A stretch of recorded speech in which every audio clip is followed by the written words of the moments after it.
এবার পশ্চিমবঙ্গে বাবরি মসজিদ তৈরি করতে চান তৃণমূল বিধায়ক হুমায়ুন কবির। 1992 সালে 6 ডিসেম্বর অযোধ্যায় বাবরি মসজিদ ধ্বংস হয়েছিল।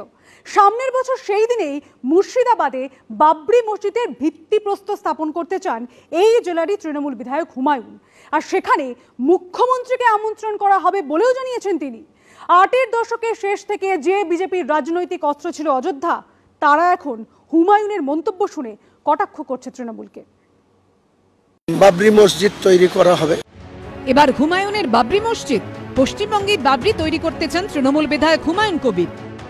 মুর্শিদাবাদে 70% মুসলমানদের বাস, সেই জেলার বেলডাঙ্গাতে প্রায় 80% মুসলমানের বাস। সেই বেলডাঙ্গাকে কোনো একটা ল্যান্ড সংগ্রহ করে ভিত্তি স্থাপন করা হবে। 25-এ বলছেন ভিত্তি স্থাপন করবেন এবং 25-এ 6 ডিসেম্বর।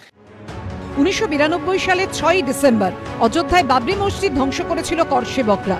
সেই সময় থেকে বিজেপির প্রধান রাজনৈতিক অস্ত্র ছিল অযোধ্যা। অবশেষে 2019 সালে সুপ্রিম কোর্ট রায় দেয় অযোধ্যার জমি রামলালার। এবছর 22শে জানুয়ারি অযোধ্যায় উদ্বোধন হয়েছে রাম মন্দিরের। তার বছর ঘোরার আগেই পশ্চিমবঙ্গে বাবরি তৈরির ইচ্ছে প্রকাশ করলেন তৃণমূল বিধায়ক হুমায়ুন কবির। জানিয়ে কটাক্ষ ছুড়ে দিয়েছে বিজেপি। ভিত্তিপ্রস্তর স্থাপনের সময় মুখ্যমন্ত্রীকে আমন্ত্রণ করা হবে বলেও জানিয়েছেন হুমায়ুন কবির। দলের সঙ্গে কথা বলেছেন? না, এটা তো দলের কোনো বিষয় না।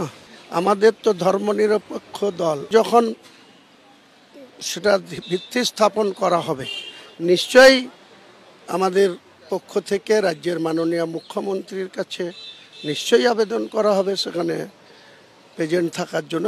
1528 সালে অযোধ্যায় বাবরি মসজিদ তৈরি করেছিলেন মুঘল সম্রাট বাবরের সেনাপতি মীর বাকি। বাবরি নামটিও এসেছিল মুঘল সম্রাট বাবরের থেকে, যার ছেলের নাম হুমায়ুন। এবার সেই বাবরি প্রসঙ্গ উঠে এলো বঙ্গ রাজনীতিতে আরেক হুমায়ুনের মুখে।